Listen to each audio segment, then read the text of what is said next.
नमस्कार दोस्तों, आप सभी का स्वागत है हमारे YouTube channel GS study point पे। आज के वीडियो में हम देखेंगे जो ज्योग्राफी ओल्ड एनसीईआरटी हम चला रहे थे 6th क्लास की, उसके अगले अध्याय को देखेंगे और अध्याय नंबर आज है हमारा 11। तो 11 अध्याय है। इससे पहले के वीडियो अपलोड किए जा चुके हैं, तो अगर आपने वो नहीं देखे हैं तो उनको देख लीजिएगा। प्लेलिस्ट बनी हुई है ज्योग्राफी ओल्ड एनसीईआरटी के नाम से। तो आज के वीडियो में हम मुख्य रूप से किसको देखेंगे, जो दक्षिण अमेरिका है। तो दक्षिण अमेरिका जो है उसको हम देखेंगे, वहाँ के भूमि, जलवायु, साधन और उनका उपयोग को हम देखेंगे। तो देख लेते हैं। यहाँ पे तो एनसीईआरटी में सबसे पहले क्या दे रखा होता है, सबसे पहले यहाँ पे दे रखा होता है कुछ परिभाषाएं, जो टर्मोलॉजी आती है उसके बारे में एक्सप्लेन किया होता है। तो उसको देख लेते हैं। तो पहला दे रखा है वृष्टि छाया प्रदेश। तो वृष्टि छाया प्रदेश क्या होते हैं, ऐसे समझिए आप। मान लो ये कोई पर्वत है, ठीक है, ये पर्वत है, और मान लो कोई हवा जो है इधर से चल रही है। तो ऐसे में क्या होगा, जब पर्वत से टकराएगी तो हवा जो है ऊपर की ओर उठेगी, ठीक है। और हवा जब ऊपर की ओर उठती है तो ठंडी होती है, और जो हवा में अगर नमी होती है तो क्या होगा, उससे संघनन होगा। संघनन होगा तो बादल बनेंगे, और बादल होंगे फिर उसके बाद क्या होगा, बारिश होगी, ठीक है।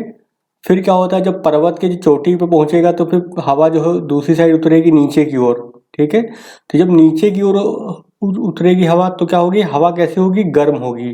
तो हमेशा याद रखिएगा, जब पर्वत से नीचे उतरती हवा है तो क्या होगा, गर्म होगी हवा। और जब पर्वत के ऊपर चढ़ेगी तो हवा कैसी होगी, ठंडी होगी। तो ऐसे में होता क्या है, जो पर्वत के इस चले भाग पर, यानी ये वाली सरफेस है, इसको मैं दूसरे कलर से दिखा देता हूँ। यानी कि पर्वत के इस वाले एरिया में, इस वाली सरफेस पे क्या होगी, बारिश होगी, क्योंकि बादलों का निर्माण होगा। हवा उठेगी, ठंडी होगी और संघनन होगा, और बादल का निर्माण होगा और बारिश करेंगे। लेकिन जैसे ही दूसरी साइड में पहुंचेगी तो ये इस साइड में क्या होगा, इस साइड में क्या होगा, इधर हवा नीचे बैठेगी। हवा नीचे बैठेगी तो क्या होगी, गर्म होगी हवा, ठीक है। गर्म होगी तो जाहिर सी बात है बादल तो बनने नहीं है, तो इधर वाले हिस्से में क्या होगा, बारिश नहीं होगी। तो इस वाले एरिया को ही क्या बोलते हैं, वृष्टि छाया प्रदेश। यानी कि ये वाला एरिया, जो ये सतह होगी पर्वत की, इधर यानी बारिश नहीं होगी, तो इसी को क्या बोलते हैं, वृष्टि छाया प्रदेश। तो आई होप आपको ये अच्छे से समझ में आ गया होगा। तो यही लिखा हुआ है कि पर्वतों के पवन विमुख ढाल पर स्थित प्रदेश जहां वर्षा कम होती है, ठीक है। तो पवन विमुख ढाल कौन सा हो गया, जो इस साइड का जो होगा, इधर से हवा आ रही है मान लो अगर ये, तो दूसरी साइड जो होगी तो इसको क्या बोलेंगे, पवन विमुख ढाल है ये। चलिए, दूसरा दे रखा है यहाँ पे रोपड़ कृषि क्या है।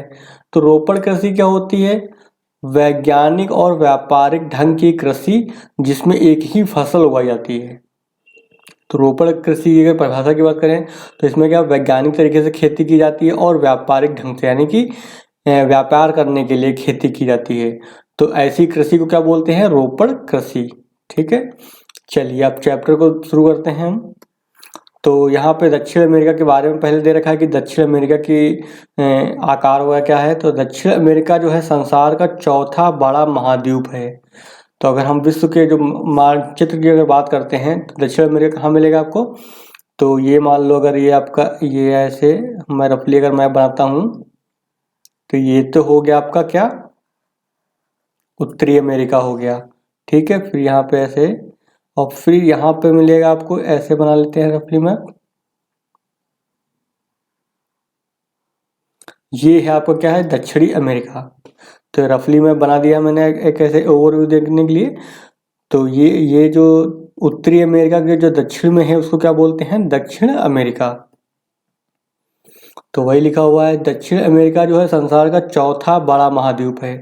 तो हमेशा ध्यान रखिएगा कि चौथे नंबर पे आता है इसका आकार में। सबसे बड़ा महाद्वीप कौन सा हो जाएगा, एशिया हो जाएगा। फिर दूसरा कौन सा हो जाएगा आपका, अफ्रीका हो जाता है, ठीक है। और दक्षिण अमेरिका जो है वो उसका नंबर कौन सा आता है, चौथा आता है। तो ये भी ध्यान रखिएगा, कभी क्या होता है क्रम में लगाने देता है वो। तो हमेशा हमें पता होना चाहिए कि कौन सबसे बड़ा है, फिर उसके बाद कौन सा है, फिर उसके बाद कौन सा है। तो इस तरह से हमको चीज़ें पता होनी चाहिए। फिर क्या है, इसका लगभग क्या है, 2/3 भाग। तो 2/3 यानी 2/3, 2/3 हिस्सा जो है कहाँ है, विषुवत वृत्त के दक्षिण में उष्ण कटिबंध में फैला हुआ है, ठीक है।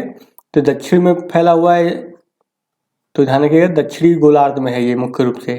तो विषुवत व्रत है उसके दक्षिण में जो है उष्ण कटिबंध में फैला हुआ है। उष्ण कटिबंध कहाँ पे में पाए जाते हैं तो आपको पता है, मतलब पृथ्वी आपकी है अगर, ये इक्वेटर हो गई 0 डिग्री हो गई, और ये 23.5 डिग्री की क्या हो गई, कर्क रेखा हो गई, और यहाँ पे 23.5 डिग्री क्या है वो मकर रेखा हो गई। ठीक है, तो यहाँ से जो है ये कर्क रेखा और मकर रेखा, यानी यहाँ पूरा ये ऐसे फैला हुआ है, ये ऐसे करके रफली अगर मैप देखते हैं इस टाइप से फैला हुआ है ये।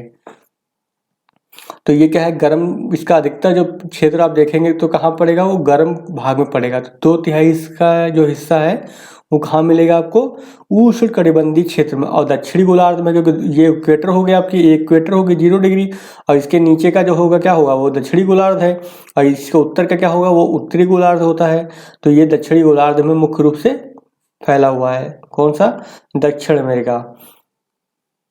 फिर दक्षिण अमेरिका, मध्य अमेरिका, मैक्सिको और वेस्ट इंडीज को मिलाकर लैटिन अमेरिका कहते हैं। तो कभी कभी आप पढ़ते होंगे बुक वगैरह तो बोलते हैं लैटिन अमेरिका। तो लैटिन अमेरिका क्यों पड़ा है, लैटिन भाषा के नाम के आधार पर ही लैटिन अमेरिका उसको बोलते हैं। जहाँ पे लैटिन भाषा बोली जाती है उस क्षेत्र को बोलते हैं लैटिन अमेरिका। तो इसमें कौन कौन से एरिया शामिल हैं, तो इसमें मुख्य रूप से दक्षिण अमेरिका हो गया, फिर मध्य अमेरिका हो गया, और जो मैक्सिको हो गया, और वेस्ट इंडीज का जो भाग है, इन सबको मिला के क्या बोलते हैं, लैटिन अमेरिका कहते हैं। फिर क्या है, यही आगे दे रखा है कि इसका नाम लैटिन क्यों पड़ा है, तो बता दिया हमने। वहाँ पे क्या है, लैटिन जो है प्राचीन रोमवासियों की भाषा थी। जैसे अनेक भारतीय भाषाओं का विकास संस्कृत से हुआ है, ऐसे ही क्या है अनेक यूरोपीय भाषाएं जो हैं, जैसे स्पेन हो गई, स्पेनिश बोलते हैं, पुर्तगाली हो गई, पुर्तगीज जो होती है, फ्रांसीसी हो गई, इतालवी है, इनकी जननी क्या है, लैटिन। इनकी इन भाषाओं की उत्पत्ति कैसे हुई है, लैटिन से हुई है। फिर इन भाषाओं के बोलने वाले लोगों को क्या बोलते हैं, लैटिन कहते हैं। फिर 16वीं शताब्दी में पुर्तगाल और स्पेन से बड़ी संख्या में लैटिन लोग आकर इस भाग में आके बस गए, रहने लगे आके। तो जो यहाँ पे बहुत लोग जो हैं बाहर से आए हुए हैं, तो वही लिखा हुआ है कि यहाँ पे बस गए। फिर इसलिए इस द्वीप महाद्वीप को क्या बोलते हैं, लैटिन अमेरिका कहा जाने लगा। जो दक्षिणी अमेरिका है उसको, इस महाद्वीप को भी जो है लैटिन अमेरिका कहा जाने लगा। क्यों, क्योंकि वहाँ लैटिन भाषा मुख्य रूप से बोली जाती है। फिर दक्षिण अमेरिका के मानचित्र को हम देखेंगे अभी, और इस महाद्वीप के चारों ओर कौन कौन से महासागर और सागर हैं, हमको उसका नाम पता होना चाहिए। फिर मानचित्र में जो है पनामा नहर की स्थिति को देखना है हमको, हम देखेंगे वहाँ पे पनामा नहर कहाँ पे स्थित है। फिर दक्षिण अमेरिका का जो सबसे बड़ा देश कौन सा है, इसके बारे में हमको पता होना चाहिए।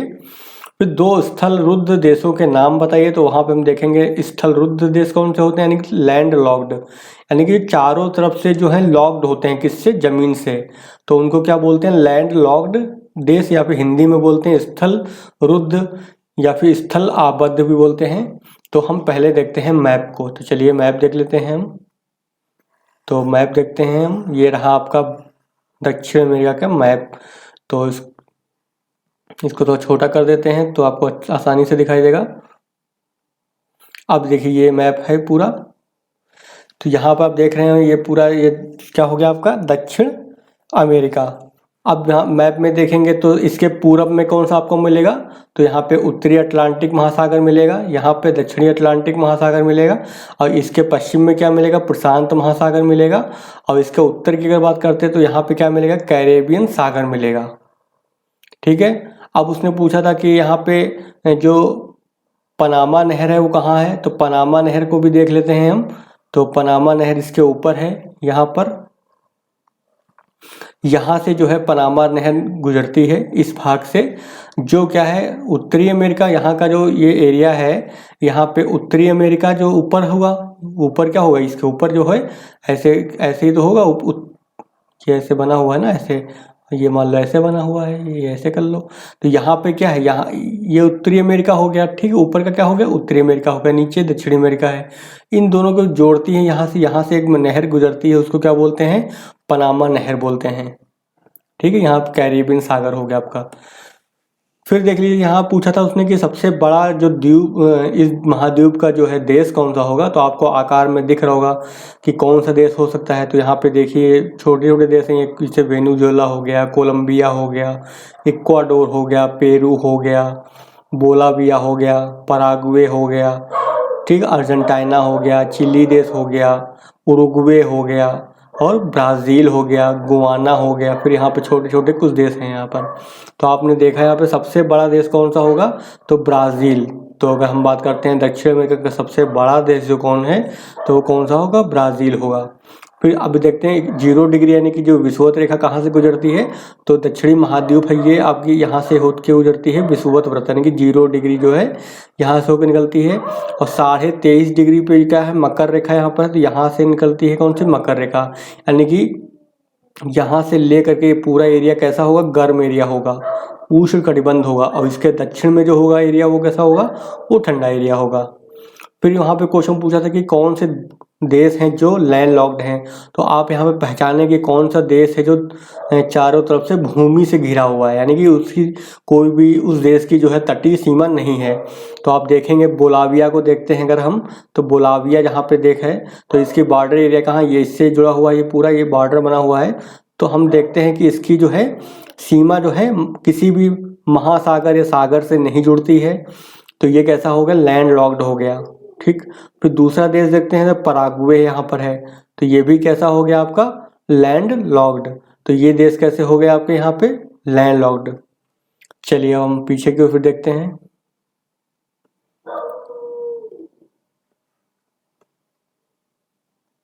तो अब हम देखते हैं कि क्या क्या इसमें हमको पढ़ना है, क्या क्या दे रखा है। तो हमने मैप में समझ लिया उसको है।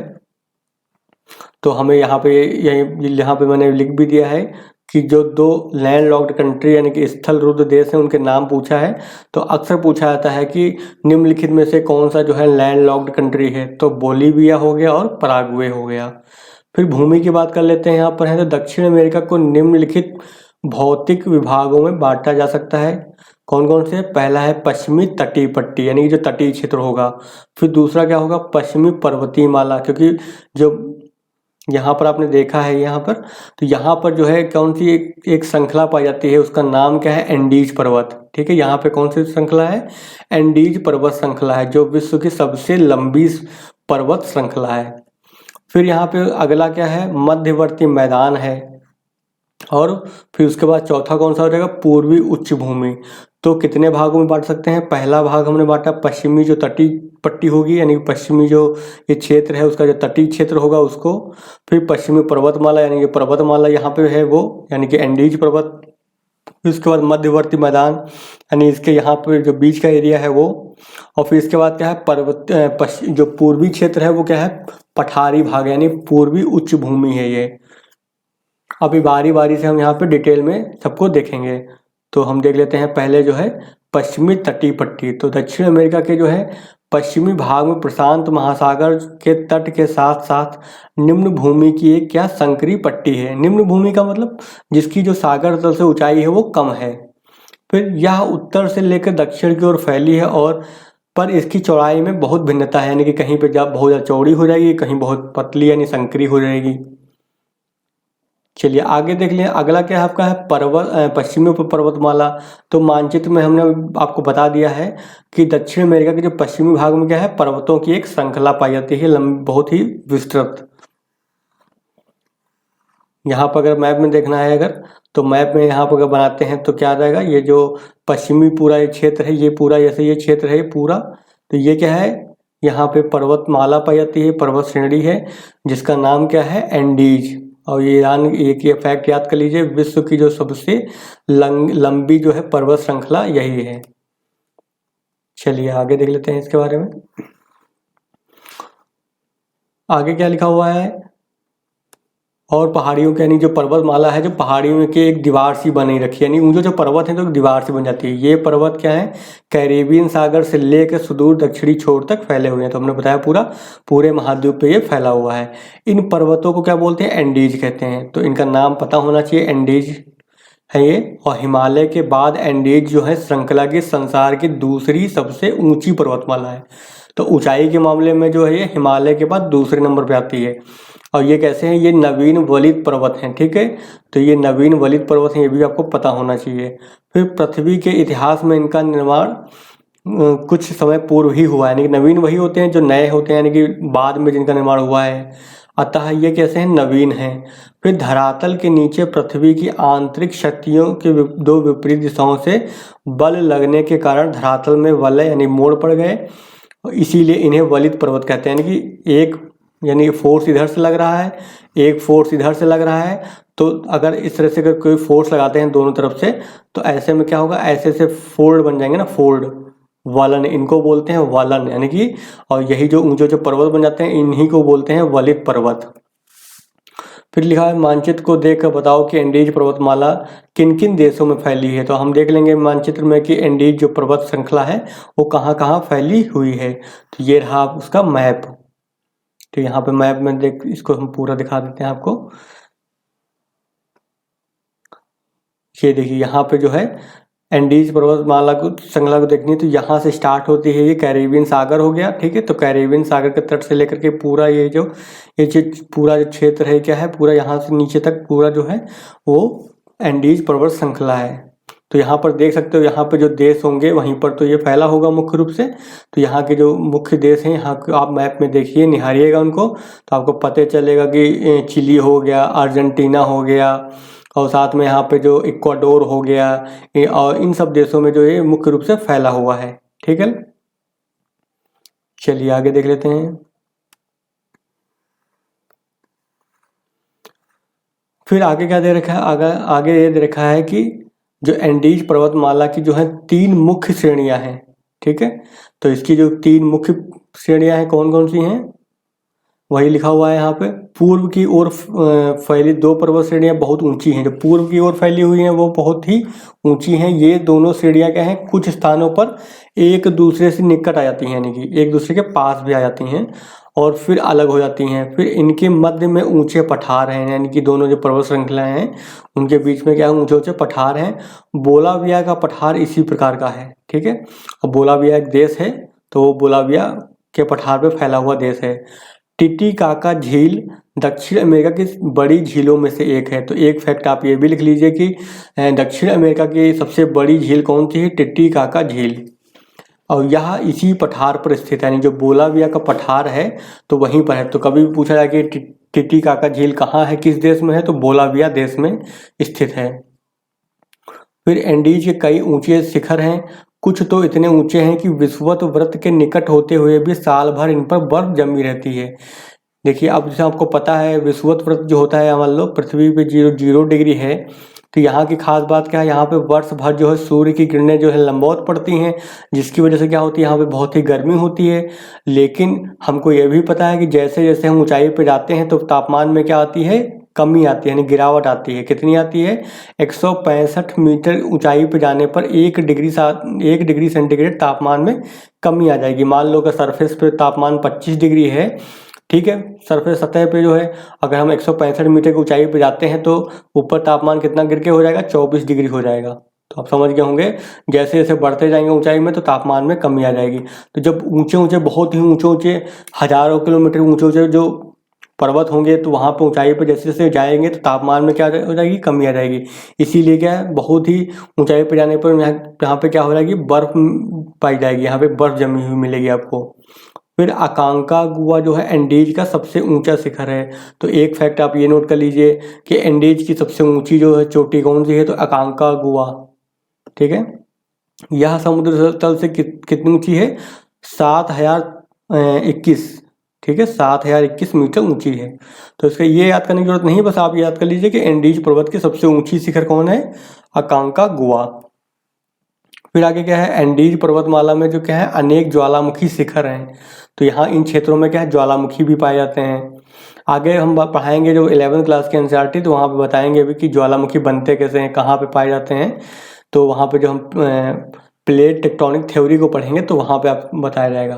तो अभी आप ये समझ लीजिए कि इन क्षेत्रों में ज्वालामुखी भी हैं। इनमें से क्या है, कुछ सक्रिय हैं और अन्य क्या है, प्रसुप्त या मृत हैं, ठीक है। कुछ क्या है एक्टिव हैं और कुछ क्या है मृत, यानी कि अब उनमें से ज्वालामुखी उद्गार नहीं होता है। फिर क्या है, इक्वाडोर में स्थित कोटोपैक्सी संसार का सबसे ऊंचा सक्रिय ज्वालामुखी है। तो ये फैक्ट लिख लीजिए कि कभी भी पूछा जाए कि संसार का सबसे ऊंचा सक्रिय ज्वालामुखी कहाँ है, तो कोटोपैक्सी। और ये कहाँ है, इक्वाडोर में। तो इक्वाडोर जो देश है वहाँ पे कोटोपैक्सी में संसार का सबसे ऊंचा, कोटोपैक्सी उस ज्वालामुखी का नाम है, वही जो है सक्रिय ज्वालामुखी में सबसे ऊंचाई पर है। फिर इन क्षेत्रों में ज्वालामुखी का विस्फोट और भूकंप आना काफ़ी सामान्य बात है। तो जब हम प्लेट टेक्टोनिक थ्योरी को पढ़ेंगे तो वहाँ पे आपको समझ में आ जाएगा कि वहाँ पे ज्वालामुखी क्यों आते रहते हैं, भूकंप क्यों आते रहते हैं। चलिए आगे देख लेते हैं, मध्यवर्ती मैदान को हम देखेंगे अब।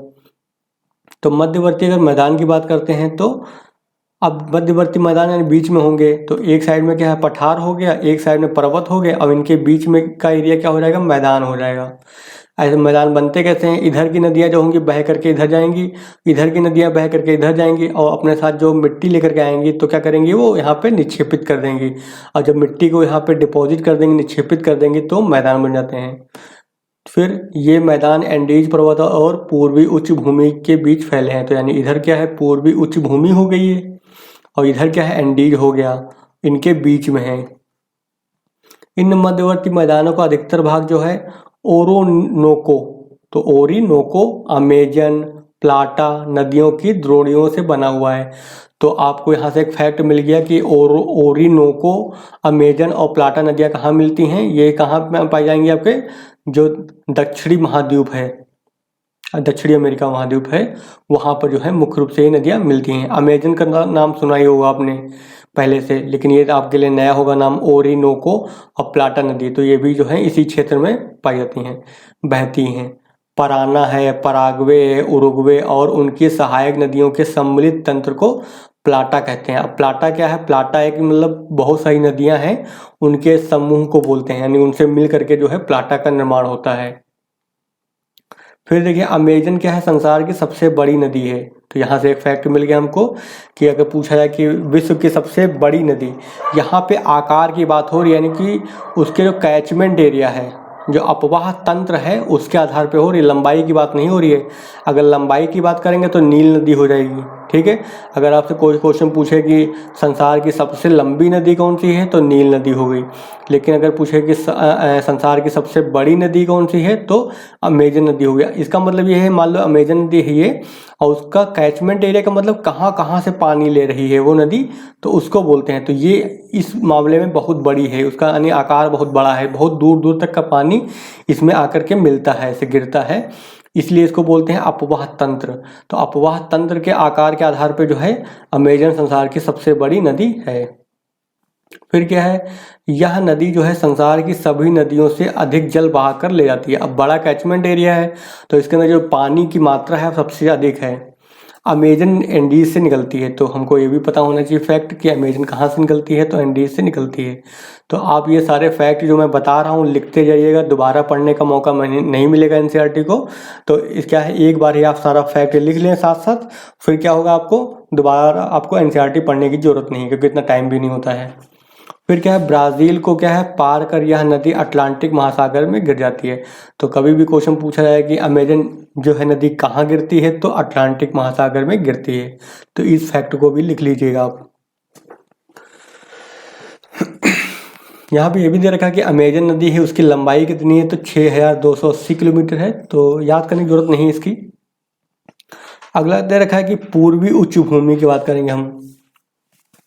तो पूर्वी उच्च भूमि जो है, इसको हम देखते हैं, पूर्वी उच्च भूमि जो है क्या है ये।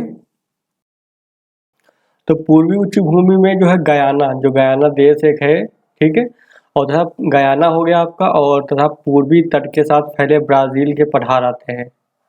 तो ये पूर्वी उच्च भूमि में जो है गयाना जो देश हो गया, और जो पूर्वी तट के साथ फैला जो ब्राज़ील के पठार हैं वो इसके क्षेत्र में आते हैं। इस भाग में क्या है स्थित एंजिल जलप्रपात संसार का जो है सबसे ऊंचा जलप्रपात है, ठीक है। तो ये फैक्ट याद कर लीजिए, एंजिल जलप्रपात जो है, तो एंजिल जलप्रपात जो है संसार का जो है सबसे ऊंचा जलप्रपात है, और ये कहाँ है, तो यह वेनेजुएला के दक्षिण पूर्वी भाग में स्थित है। तो कभी भी पूछा जाए कि एंजेला जलप्रपात है वो कहाँ है, तो हमें पता होना चाहिए एंजेला जलप्रपात वेनेजुएला में है, वेनेजुएला देश है, ठीक है। आपने मैप में देखा होगा आप ऐसे, तो यहाँ पर जब देखेंगे तो यहाँ पे आपको वेनेजुएला मिलेगा, तो यहीं पर जो है एंजेला जलप्रपात सबसे है, जो सबसे विश्व का सबसे ऊंचा है। फिर हम यहाँ पे देख लेते हैं कि इस क्षेत्र में जो है जलवायु कैसी है वहाँ की, और वनस्पति को हम देखेंगे यहाँ पर। तो दक्षिण अमेरिका का जो अधिकतर भाग कैसा है, उष्णकटिबंधीय है, तो हमने स्टार्टिंग में ही देख लिया था। इसलिए महाद्वीप की जलवायु कैसी है, सामान्यतः गर्म है।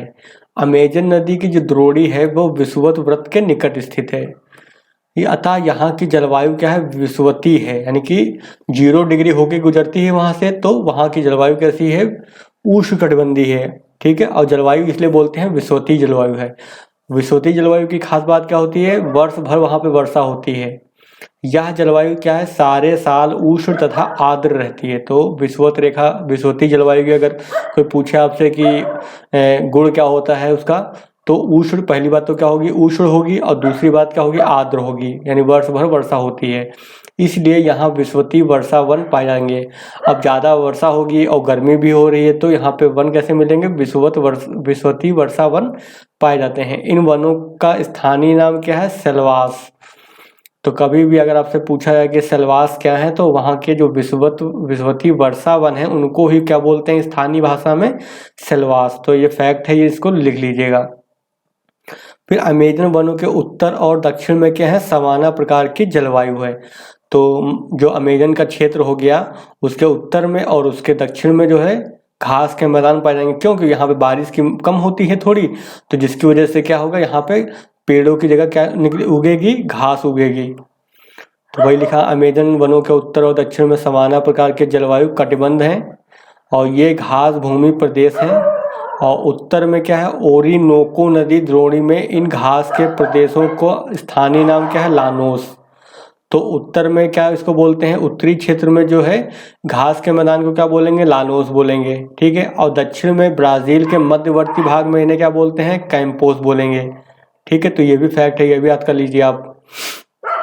तो कहने का मतलब ये है, कभी आपसे पूछा जाए कि वेनेजुएला में जो घास के मैदान है वो क्या उनको बोलते हैं, तो लानोस बोलेंगे, क्योंकि उत्तर में है वो।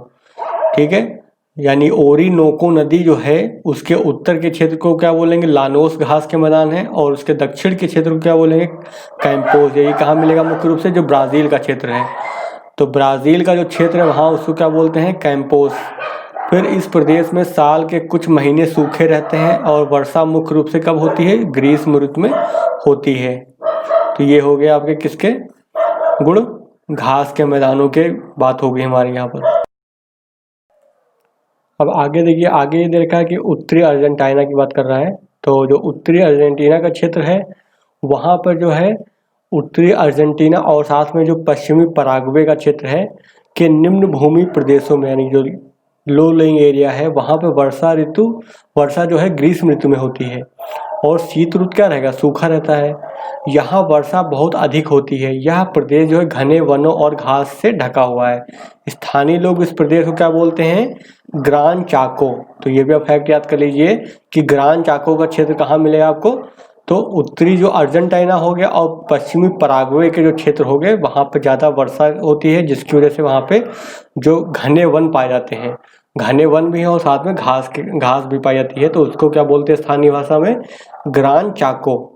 फिर दक्षिणी पेरू तथा उत्तरी चिली के कुछ भागों में गर्म मरुस्थलीय जलवायु पाई जाती है। तो कहाँ मिलेगी, दक्षिणी पेरू हो गया और उत्तरी चिली हो गया, वहाँ के कुछ भागों में गर्म और मरुस्थलीय जलवायु पाई जाती है। इस प्रदेश को क्या बोलते हैं, अटाकामा मरुस्थल। तो आपने अटाकामा मरुस्थल सुना होगा, तो पूछा जा सकता है कि अटाकामा मरुस्थल कहाँ स्थित है। तो अटाकामा मरुस्थल कहाँ मिलेगा आपको, दक्षिण अमेरिका महाद्वीप पर। तो इसको ध्यान रखिएगा, जो पेरू और जो चिली का जो देश है, यानी पेरू और चिली देश जो है उनके बॉर्डर पे पाया जाता है अटाकामा मरुस्थल क्षेत्र, यानी दोनों देशों में फैला हुआ है। और जाहिर सी बात है, जब मरुस्थल होगा तो वहाँ पे क्या होगी, नागफनी निकलेगी, कटीली झाड़ियाँ होंगी। तो इस प्रदेश की क्या है, वो प्राकृतिक वनस्पतियाँ हैं। फिर अटाकामा मरुस्थल के दक्षिण में अर्थात मध्य चिली में जो है भूमध्य सागरीय जलवायु पाई जाती है। तो हमने आपको बताया था कि कहीं पर भी जो भूमध्य सागरीय जलवायु कहाँ पाई जाएगी, जो 30 डिग्री और 40 डिग्री का क्षेत्र होगा उसी के बीच में क्या पाया जाएगा आपको, भूमध्य सागरीय जलवायु पाई जाती है। तो ये एरिया जो है चिली, मध्य चिली और में ये क्षेत्र जो है 30 से 40 डिग्री के आसपास पड़ता है, इसलिए यहाँ पर कौन सी जलवायु पाई जाएगी, भूमध्य सागरीय जलवायु, यानी कि इसको इंग्लिश में बोलते हैं मेडिटेरियन सी। इसकी खास बात क्या होती है भूमध्य सागरीय जलवायु की, तो यहाँ पे शीत वर्षा होती है, शीत ऋतु में, यानी कि ठंड में वर्षा होगी और ग्रीष्म काल में सूखा रहेगा। फिर इस प्रदेश में वर्षा जो है वही लिखा हुआ शीत ऋतु में होती है, और ग्रीष्म ऋतु कैसी होती है, शुष्क और कोष्ण यानी गर्म।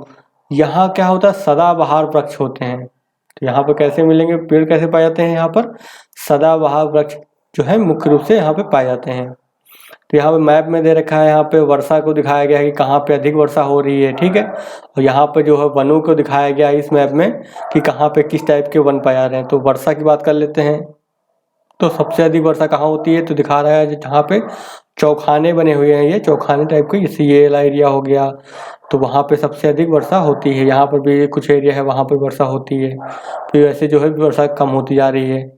फिर इसमें देखिए यहाँ पे मुख्य रूप से विषुवतीय वर्षा वन दिखाए गए हैं। तो विषुवतीय वर्षा वन कहाँ मिलते हैं, यहाँ पे जो अमेजन बेसिन का क्षेत्र होता है वहाँ पे मुख्य रूप से मिलते हैं, तटीय भाग यहाँ पे मुख्य रूप से मिलते हैं।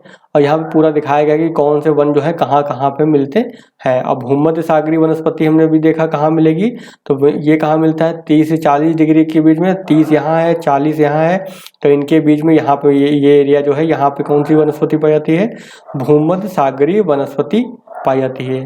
फिर ग्रान चाको देख लीजिए, अभी हमने देखा तो ग्रान चाको कहाँ है, तो ग्रान चाको इस एरिया में पाया जाता है। ये कैंपोज घास के मैदान है, ठीक है, और ये लानोज घास के मैदान है। तो आप यहाँ से देख सकते हैं। अटाकामा डेजर्ट की बात करते हैं तो कहाँ पे मिलेगा, अटाकामा डेजर्ट यहाँ पे है ये आपका, ठीक है। अटाकामा डेजर्ट ये है पेरू और जो चिली देश है उनके बॉर्डर वाले एरिया पर है ये। तो ये हमने देख लिया। फिर यहाँ पे महत्वपूर्ण क्या है, पंपास यहाँ पे मिलती है, ठीक है, पंपास घास के मैदान है ये इस क्षेत्र में पाए जाते हैं।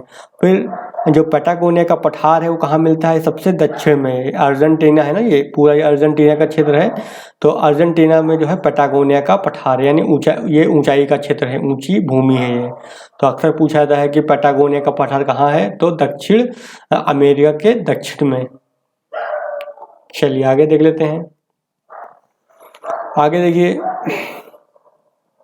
तो वहाँ पे बताया था कि सदाबहार वन मिलते हैं, और इन वृक्षों की पत्तियाँ कैसी होती हैं, मोटी होती हैं और चमकीली हैं, ठीक है। तो यहाँ की खास बात क्या है, सदाबहार वन पाए जाते हैं वहाँ पर, और पत्तियाँ कैसी होती हैं, मोटी होती हैं और चमकीली होती हैं। इस प्रकार की पत्तियाँ जो हैं ग्रीष्म ऋतु के सूखे को सहन कर सकती हैं, यानी जो मोटी और चमकीली जो है पत्तियाँ होती हैं, तो वो क्या है, ग्रीष्म ऋतु जो होती है, यानी सूखा जो होता है जिस काल में बारिश नहीं होती है जब, तो उस समय क्या होती है, ये सूखे को सहन कर लेती हैं। तो कभी भी स्टेटमेंट बनाया जा सकता है, तो वहाँ पर डाला जा सकता है कि जो सदाबहार जो पेड़ होते हैं, जिनकी वृक्ष की जो ऐसे वृक्ष जिनकी पत्तियाँ मोटी होती हैं, चमकीली होती हैं, तो उसमें जो खास बात क्या होती है, वो ग्रीष्म ऋतु में जो सूखे को सहन करने की क्षमता रखती हैं। तो स्टेटमेंट पूछ सकता है ऐसे, तो बना करके तो आपको पता होना चाहिए।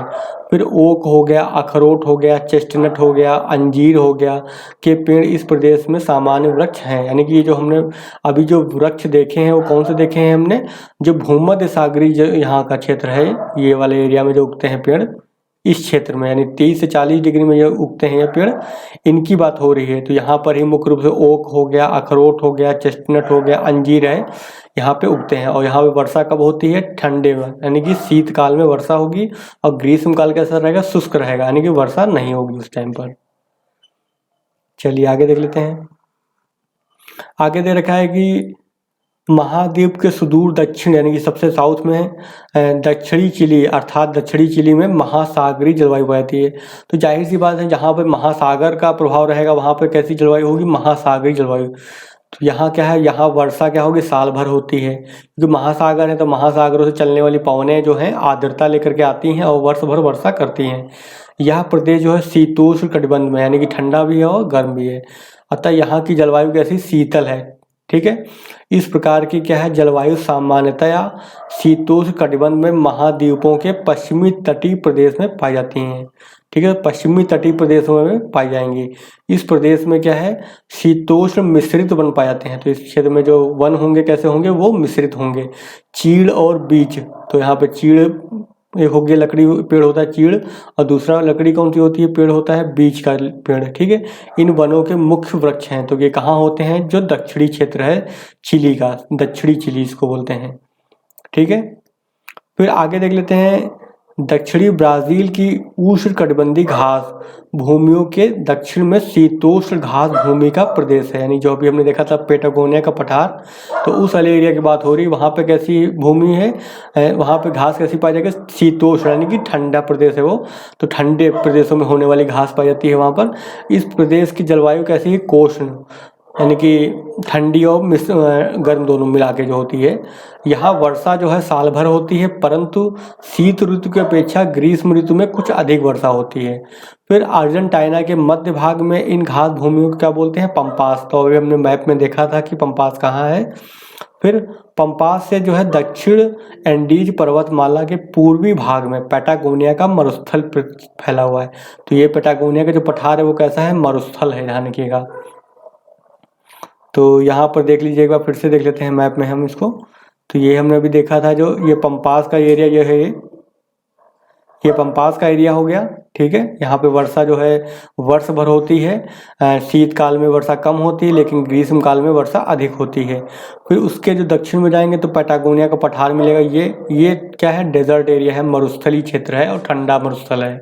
तो यहाँ ध्यान रखिएगा, क्योंकि साउथ में है ना एकदम बिल्कुल। यहाँ इसके बाद क्या हो जाएगा, इधर दक्षिणी ध्रुव मिलेगा आपको। यहाँ पे क्या है, दक्षिणी ध्रुव है मान लो अगर, तो दक्षिणी ध्रुव के पास होने की वजह से क्या है, ये ठंडा प्रदेश भी तो होगा, क्योंकि ये कितना आ गया है, 40 डिग्री पे है ना, 40 डिग्री आएगा, फिर 50 डिग्री आएगा ये। तो 40 डिग्री पे तो तापमान कम होता है, फिर 50 डिग्री के बीच और तापमान कम हो जाएगा। और साथ में पठार है, तो पठार ऊंचे होते हैं। तो यहाँ पर क्या होता है, कैसा मरुस्थल मिलेगा आपको, ये ठंडा मरुस्थल मिलेगा। तो इस चीज़ को ध्यान रखिएगा, ये ठंडा मरुस्थल होता है। पैटागोनिया पठार क्या है, ठंडा मरुस्थल। फिर देख लेते हैं, फिर पंपास से दक्षिण एंडीज पर्वतमाला के पूर्वी भाग में क्या है, पैटागोनिया का मरुस्थल है। इसकी जलवायु कैसी, शुष्क है, क्योंकि मरुस्थल है तो कैसा होगा, सूखा होगा, आर्द्रता तो नहीं होगी ना वहाँ पर, क्योंकि यह पश्चिमी पर्वतों के वृष्टि छाया प्रदेश में है। अब बनते कैसे हैं, क्योंकि इसके जो पश्चिम में क्या है, इसके पश्चिम में यहाँ पे आप देखेंगे तो यहाँ पे क्या है, पर्वत है। यहाँ पर क्या होगा, पर्वत होगा इधर अगर मान लो, तो हवा आएगी, ऊपर उठेगी, बारिश करेगी, फिर जब नीचे उतरेगी तब बारिश नहीं करेगी। तो यहाँ पे क्या बन जाएगा, डेजर्ट बन जाएगा। समझ गए होंगे आप, ये पर्वत हो गया, इधर से हवा आई, बारिश की यहाँ पर, इस क्षेत्र में तो बारिश कर देगी। जब नीचे उतरेगी हवा तो गर्म होगी तो बारिश नहीं करेगी। तो जाहिर सी बात, इस क्षेत्र को, यहाँ पे जो क्षेत्र होगा, वहाँ पे क्या होगा, सूखा होगा, डेजर्ट हो जाएगा, बन जाएगा वो। चलिए आगे देख लेते हैं।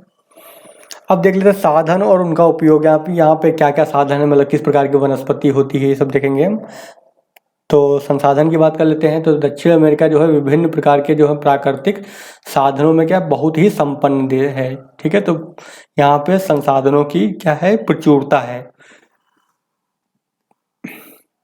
अब देख लेते हैं यहाँ पे क्या है, विस्तृत मात्रा में वन है। तो हमने देखा था अमेजन बेसिन का क्षेत्र जो है वहाँ पे बहुत ज़्यादा मात्रा में क्या है, वन है, जिनमें क्या है विभिन्न प्रकार के वन्य प्राणी रहते हैं, यानी कि इनके अंदर क्या रहते हैं, जीव जंतु रहते हैं। वनों से क्या है, कई प्रकार की वस्तुएं मिलती हैं। यहाँ की विशाल घास भूमियों पर तरह तरह की फसलें उगाई जाती हैं, यानी कि जहाँ पे घास का क्षेत्र थे वहाँ पे फसलें उगाई जाती हैं और पशुओं को पाला जाता है। दक्षिण अमेरिका में जो है खनिज पदार्थ तथा जल शक्ति के साधन विपुल मात्रा में मिलते हैं, यानी कि बहुत, विपुल का मतलब बहुत ज़्यादा मात्रा में मिलते हैं। फिर वनों की बात कर लेते हैं। तो कौन से वन मिलते हैं, दक्षिण अमेरिका का बहुत बड़ा भाग जो है वनों से ढका हुआ है। अमेजन द्रोणी के अधिकतर वन जो है जैसे उष्णकटिबंधीय वर्षा वन है। ये वन कौन से हैं, महोगनी जैसी कठोर लकड़ी के महत्वपूर्ण भंडार हैं। तो कभी भी देखिए जहाँ पर गर्मी ज़्यादा होगी तो वहाँ की लकड़ी जो होगी पेड़ों की, वो कैसी होगी, कठोर होगी। इस चीज़ को आप हमेशा ध्यान रखिएगा। फिर क्या देखा है, कठोर लकड़ी वाले जो हैं वो क्या है, उनको बोलते हैं वनों में वलसा। वालसा एक वहाँ का जो है लकड़ी का पेड़ का मतलब प्रजाति है। तो कठोर लकड़ी वाले इन वनों में बालसा नामक संसार की सबसे हल्की लकड़ी भी मिलती है। तो वैसे तो जो कठोर लकड़ी होती है वो भारी होती है, लेकिन एक खास बात यहाँ पे है कि इन क्षेत्रों में जो अमेजन क्षेत्र है, अमेजन बेसिन के क्षेत्र में कठोर लकड़ी वाले जो है इन वनों में बालसा नामक संसार की सबसे हल्की जो लकड़ी भी यहाँ पे मिलती है। फिर ब्राज़ील में जो है ताड़ जाति का वृक्ष कार्नोबा पाया जाता है। जैसे भारत में ताड़ के पेड़ होते हैं, ऐसे ब्राज़ील में किसका पेड़ मिलता है? कार्नोबा का पेड़ मिलता है। इस पेड़ से क्या मिलता है? हमें मोम प्राप्त होता है। तो कभी आपसे पूछा जाए कि मोम कहाँ से मिलता है, तो कार्नोबा नामक पेड़ से पाया जाता है। इस मोम का उपयोग क्या करेंगे? जूतों की पॉलिश हो गई, मोमबत्ती हो गई, फर्नीचर की पॉलिश के लिए किया जाता है। इन वनों के अन्य महत्वपूर्ण उत्पाद क्या हैं? सिनकोना, तो एक पेड़ है क्या? सिनकोना होता है, तथा चिकिल है। सिनकोना की छाल का उपयोग क्या करते हैं? कुनैन औषधि में किया जाता है। कुनैन जो एक औषधि है उसको बनाने में जो है सिनकोना का उपयोग किया जाता है। तो ये फैक्ट याद कर लिख लीजिए अलग कि सिनकोना जो है कहाँ से प्राप्त होता है। सिनकोना का क्या उपयोग है? तो कुनैन की औषधि यानी कुनैन की गोली बनाने में इसका इस्तेमाल किया जाता है। और फिर क्या है? चिकिल जो है, चिकिल से क्या है? च्युइंगम बनाया जाता है। तो यहाँ पे पेड़ होता है चिकिल, उससे क्या प्राप्त होता है हमको? च्युइंगम बनाने की सामग्री प्राप्त होती है। अमेजन नदी की द्रोणी जो है रबड़ के वृक्षों का क्या है? मूल स्थान है।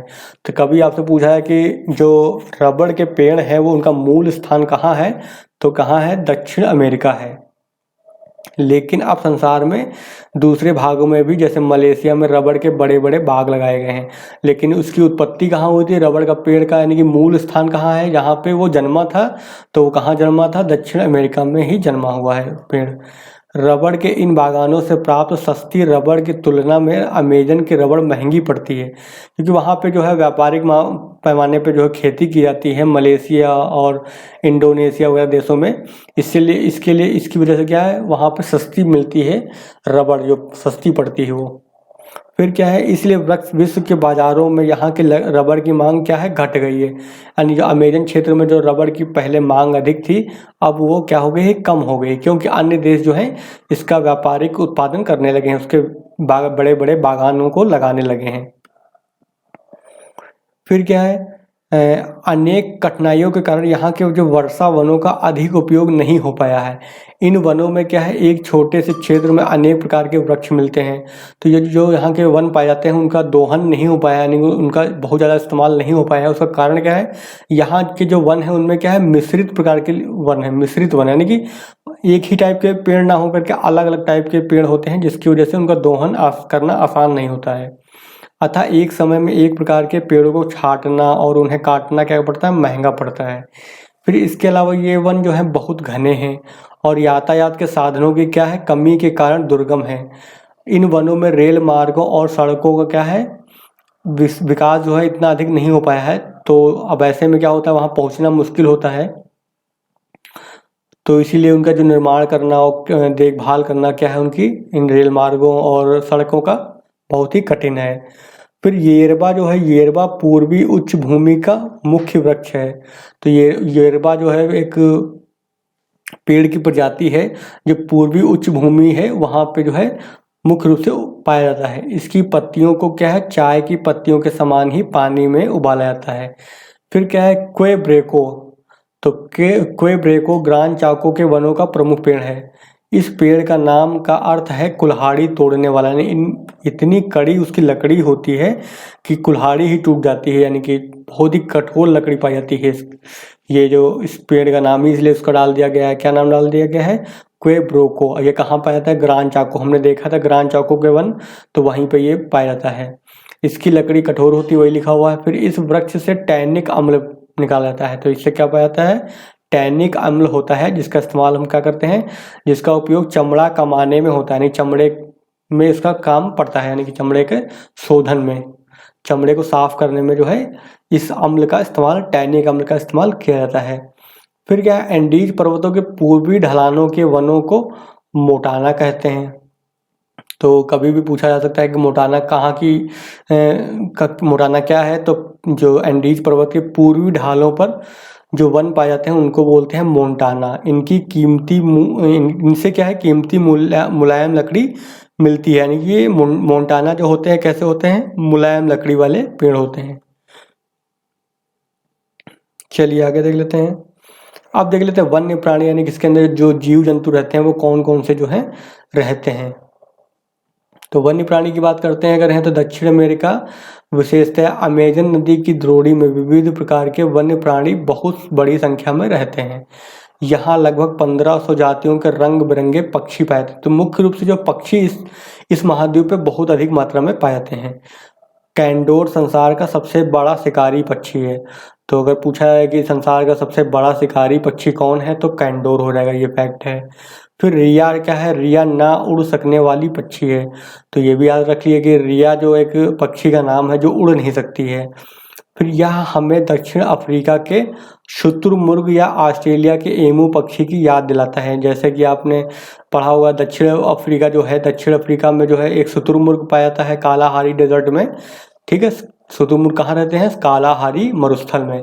और ऑस्ट्रेलिया में एक पक्षी पाया जाता है एमू। तो इन पक्षियों की खास बात क्या है, ये उड़ नहीं सकते हैं। तो ऐसे क्या है, रिया भी वो भी नहीं उड़ सकती है। फिर अमेजन के वनों में क्या है, पेड़ों पर कई तरह के बंदर रहते हैं यहाँ पर, यानी बंदरों की प्रजाति हैं। यहाँ का मकड़ा बंदर जो है कलाबाजी के अपने करतबों के लिए क्या है, प्रसिद्ध है। तो मकड़ा बंदर जो है कहाँ मिलता है मुख्य रूप से, तो जो अमेजन के वन है, यानी कि जो दक्षिण अमेरिका का क्षेत्र है वहाँ पाए जाते हैं। फिर उल्लू बंदरों को रोते बड़ी प्यारी लगती हैं, ये तो जरूरत नहीं याद करने की। फिर ये सब छोड़ दो। फिर क्या है, यहाँ पर कई प्रकार के रेंगने वाले जीव पाए जाते हैं। तो हम यहाँ पे देखेंगे कई जो रेंगने वाले जो जीव होते हैं जैसे सांप वगैरह, तो वो भी पाए जाते हैं। इनमें सांप तथा अजगर सामान्य है। और यहाँ का एनाकोंडा यहाँ का विशाल अजगर है। तो इसकी तो मूवी भी आप लोगों ने देखी होगी, एनाकोंडा मूवी। तो कहाँ मुख्य रूप से पाए जाते हैं, तो वो दक्षिण अमेरिका ही में ही मिलते हैं। यानी जो अमेजन का बेसिन है, अमेजन क्षेत्र है, अमेजन वनों में ही मुख्य रूप से पाए जाते हैं। इसकी लंबाई लगभग 10 मीटर तक होती है। तो जो एनाकोंडा होता है उसकी लंबाई जो होती है कितनी होती है, 10 मीटर तक लंबे पाए जाते हैं ये। फिर क्या है, अगला दे रखा है एट ईटर, ठीक है, एंट ईटर। तो एंट ईटर तथा आर्मोडिलो यहाँ के विचित्र जानवर हैं। ये बहुत ही प्राचीन काल से स्तनधारी जीवों में से बचे रह गए हैं। और प्यूमा हो गया, प्यूमा क्या है, सिंह परिवार शेर परिवार का एक खतरनाक जानवर है। फिर यह चीते से भी अधिक बलवान होता है। तो ये, और जगुआर भी क्या एक शिकारी जानवर है। तो ये सबको पता होना चाहिए कि प्यूमा क्या होता है। प्यूमा तक ब्रांड भी है, प्यूमा ब्रांड आप लोग पहनते होंगे। तो प्यूमा जो है सिंह परिवार का एक खतरनाक जानवर है और चीते से भी अधिक शक्तिशाली होता है। और जगुआर कार भी आती है ना, जगुआर गाना भी बना हुआ इस पर, जगुआर ला। तो जगुआर भी क्या है, एक शिकारी जानवर है। ये दोनों जानवर जो हैं यहाँ पे जो है मुख्य रूप से पाए जाते हैं और बहुत ही शक्तिशाली होते हैं ये। फिर क्या है, यहाँ पर आगे देख लेते हैं। आगे दे रखा है यहाँ पर पेड़ों पर भी रहते हैं। यानी ये जो जानवर होते हैं जंगली जानवर, वो पेड़ों पर भी चढ़ जाते हैं। मतलब प्यूमा हो गया, जगुआर हो गया, तो वही लिखा पेड़ों पर भी रहते हैं। ये बंदरों तथा पेड़ों पर रहने वाले दूसरे जीवों को क्या करते हैं, शिकार करते हैं। फिर लामा जो है दक्षिण अमेरिका का एक विचित्र जीव है। ये एंडीज पर्वतमाला के ऊंचे भागों में रहते हैं। तो लामा जो है बड़े आकार का भैंसा टाइप का होता है, बड़े बड़े बाल होते हैं इसके। तो ये जो है दक्षिण अमेरिका के जो ऊंचे जो पर्वतीय एंडीज पर्वतमाला है वहाँ पर पाए जाते हैं। और इन पर्वतीय क्षेत्रों में इसी लामा पर क्या है, बोझा ढोया जाता है, यानी कि बोझा को ढोने का काम करते हैं। यह लंबी गर्दन वाला पशु ऊंट प्रजाति का है। जो लामा जो है वो क्या है, ऊंट प्रजाति का है। ऊंट की क्या है, ऊंट की तरह यह भी कई दिनों तक बिना पानी के रह सकता है। तो आपको पता याद रहना चाहिए कि लामा भी जो है ऊंट की तरह ही जो है काफ़ी टाइम तक पानी पिए बिना भी रह सकता है। फिर अल्पाका लामा की एक छोटी किस्म है, यानी कि उसकी प्रजाति है। यह भी क्या है, एंडीज के ऊंचे पठारों पर रहता है। फिर ग्वानको के देख लेते हैं। ग्वानको, तो ग्वानको क्या है, ग्वानको जो है इस क्षेत्र में जो पाया जाता है वो क्या है, जंगली लामा है वो ग्वानको, ठीक है। तो ग्वानको क्या है, जंगली प्रजाति है लामा की। फिर यह पैटागोनिया के मरुस्थल में पाया जाता है। तो यहाँ पर जो हमको पता होना चाहिए कि कौन सा जानवर कहाँ पर रहता है मुख्य रूप से। तो ग्वानको जो है कहाँ पाए जाते हैं, जो पैटागोनिया का पठार हमने दिखाया था वहाँ पे मुख्य रूप से पाया जाता है। चलिए आगे देख लेते हैं, यानी कि ग्वानको कहाँ मिलेगा, ग्वानको जो है यहाँ पे मिलेंगे आपको, जो पैटागोनिया का पठार है यहाँ पर वो मिलेगा। ठीक है, यहाँ पे दिखाया गया है लामा जो है पर्वतीय जो एंडीज पर्वत श्रृंखला है उस पर रहता है। फिर आगे जल की बात कर लेते हैं, जल संसाधन की बात कर लेते हैं। तो दक्षिण अमेरिका के जल संसाधन जो है विशाल है, यानी बहुत ज़्यादा मात्रा में है, लेकिन अभी इनका क्या है, समुचित उपयोग करने के प्रयत्न भी शुरू नहीं हुए हैं। उदाहरण के लिए यहाँ पर क्या है, टिटीकाका जैसी कई बड़ी झीलें हैं, लेकिन इसमें केवल स्थानीय उपभोग के लिए ही मछलियाँ पकड़ी जाती हैं। फिर इसका मतलब साफ है कि साधनों का पूरा उपयोग नहीं हो पा रहा है। तो ये सब याद करने की जरूरत नहीं है, हमको पता होना चाहिए। फिर यद्यपि यहाँ अनेक नदियाँ हैं, ठीक है, यहाँ पे क्या है, बहुत सारी नदियाँ हमने देखी हैं अभी, लेकिन केवल ओरिनोको, तो ओरिनोको हो गया, अमेजन हो गई, पराना, 3 ये नदियाँ ही वास्तव में इतनी लंबी और गहरी हैं कि उनका उपयोग जल यातायात के लिए हो सके, यानी कि इसमें जल यातायात संभव हो सकता है। फिर जल विद्युत का उत्पादन जो है पिछले कुछ वर्षों में यहाँ पे बढ़ा है। ब्राज़ील हो गया, अर्जेंटीना हो गया, पराग्वे हो गया, वेनेजुएला में कई बड़े बड़े जल विद्युत गृह बनाए गए हैं। विशेष रूप से ब्राज़ील में कई जल विद्युत परियोजनाओं का विकास हुआ है। मतलब ब्राज़ील एक बड़ा देश है, वहाँ डेवलप काफ़ी तेज़ी से विकसित हो रहा है, वो विकासशील देश है। फिर देख लेते हैं मत्स्य उद्योग को, यहाँ पे देख लेंगे हम।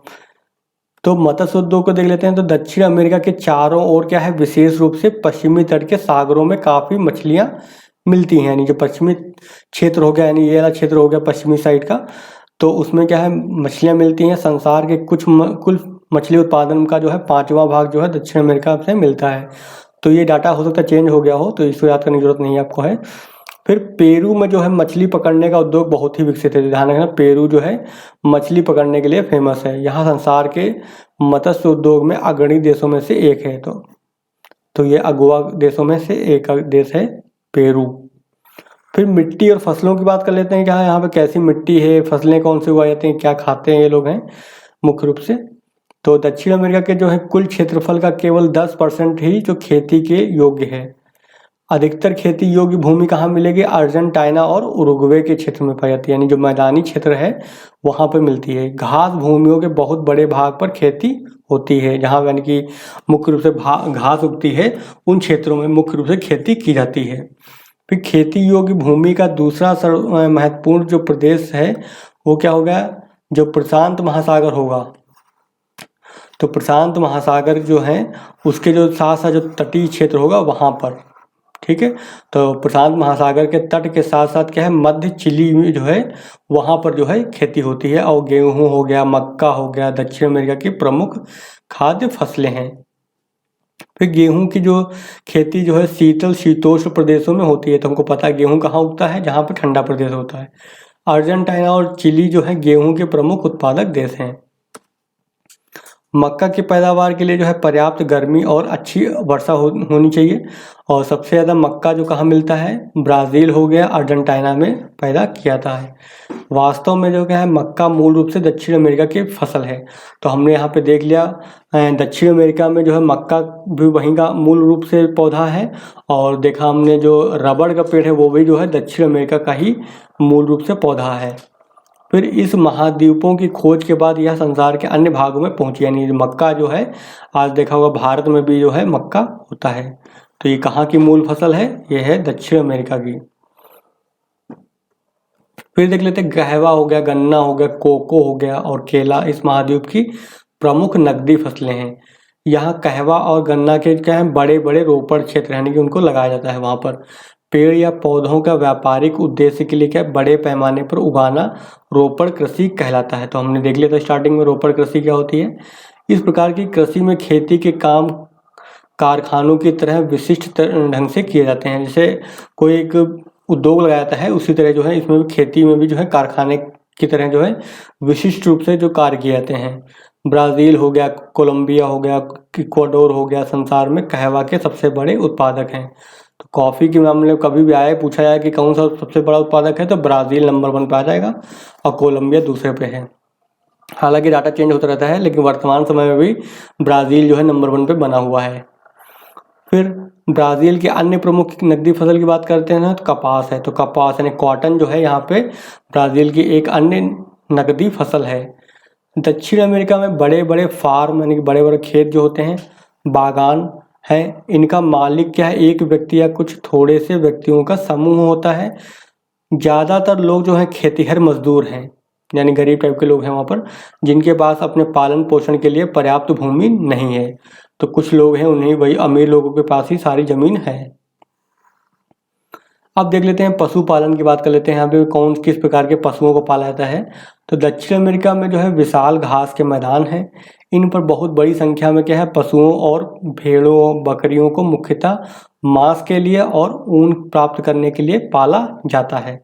दक्षिण अमेरिका में क्या है, अधिकतर पशुपालन कहाँ होता है, अर्जेंटीना हो गया, उरुग्वे हो गया, ब्राज़ील हो गया के अर्धनम भागों में होता है, यानी जहाँ पे ज़्यादा सूखा भी नहीं है और ज़्यादा मतलब वर्षा भी नहीं होती है, तो अर्धनम भागों में होती है खेती। इन घास भूमियों की मूल घास में पोषक तत्व कम थे, इसलिए क्या है उसके स्थान पे जो है अब ऐसी घास को इस्तेमाल किया जाएगा जो अधिक पोषक तत्व वाली हो, तो वही है।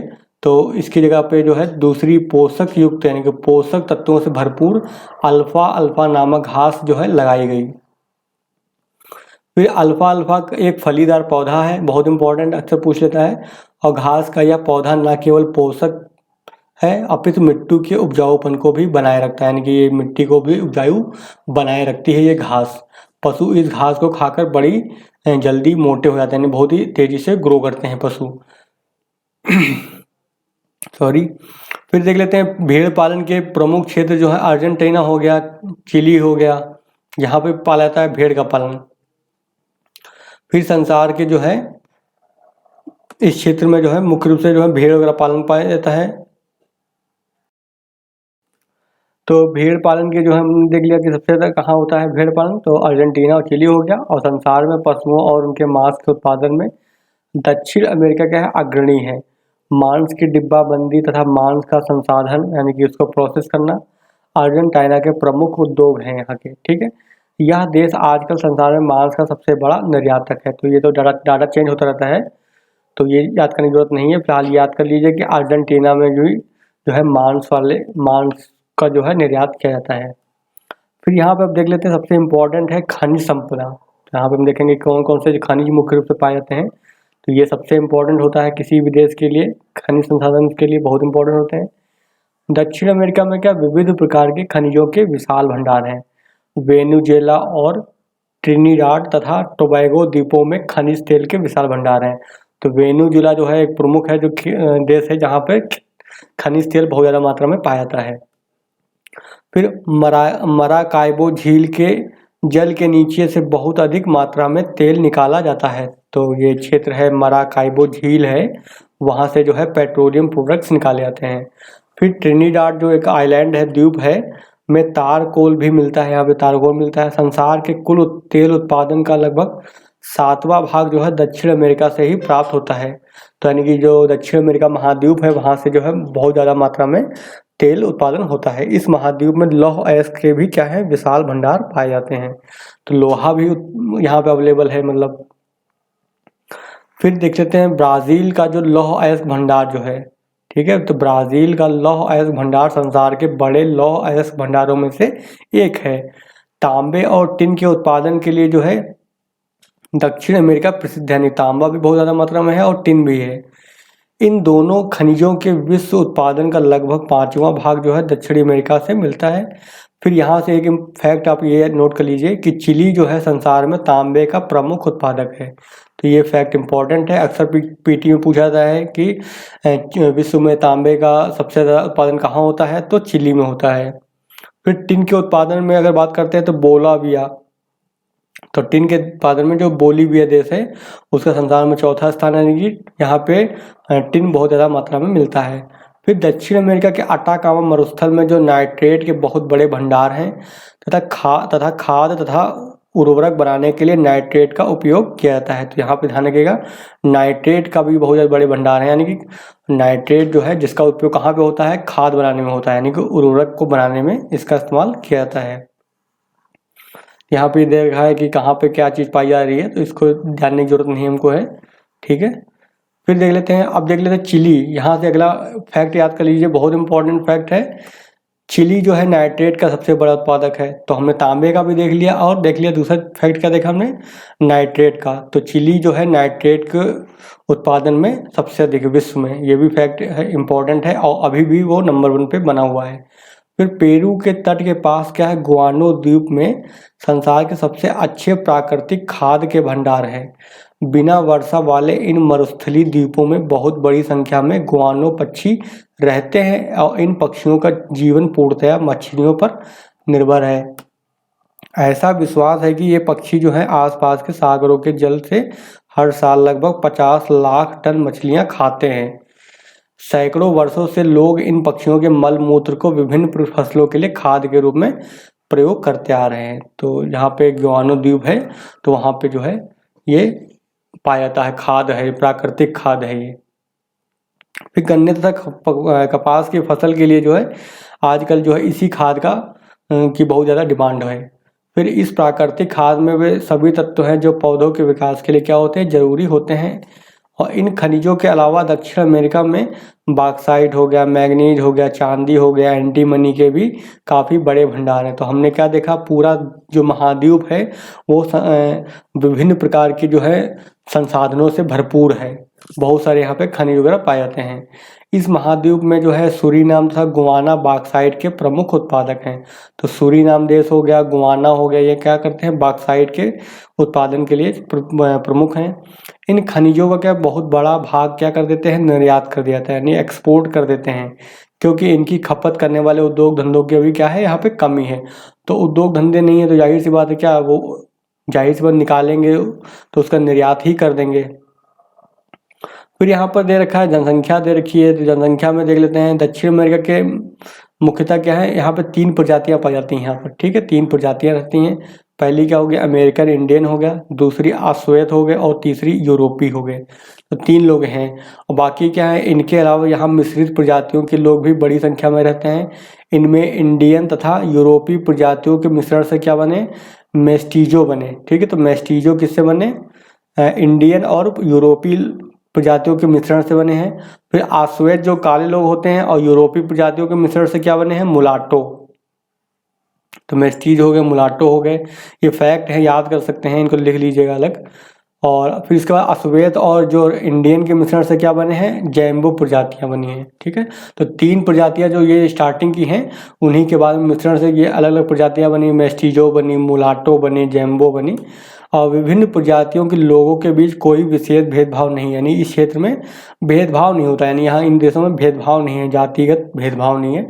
इन मिश्रित प्रजातियों में मेस्टीजो की संख्या सबसे अधिक है, नहीं तो सबसे ज़्यादा जो है मिश्रित प्रजातियों में अगर देखते हैं कि सबसे ज़्यादा कौन लोग हैं, तो मेस्टीजो लोग हैं जो सबसे ज़्यादा संख्या में हैं।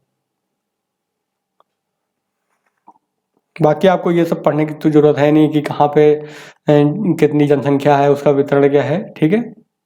यहाँ पे बस ये पता होना चाहिए आपको कि कहाँ पे लोग ज़्यादा रहते हैं। तो अमेजन नदी के जो है विस्तृत मैदानों, लानोस है, ग्रांड चाको हो गया, गुआना हो गया, पठारी भाग हो गए गुआना के, अटाकामा हो गया, पैटागोनिया का मरुस्थल हो गए, यहाँ पे आबादी बहुत कम होगी, क्योंकि जाहिर सी बात जहाँ पेड़ पौधे ज़्यादा होंगे, जंगल होंगे, वहाँ पे आबादी कम होगी।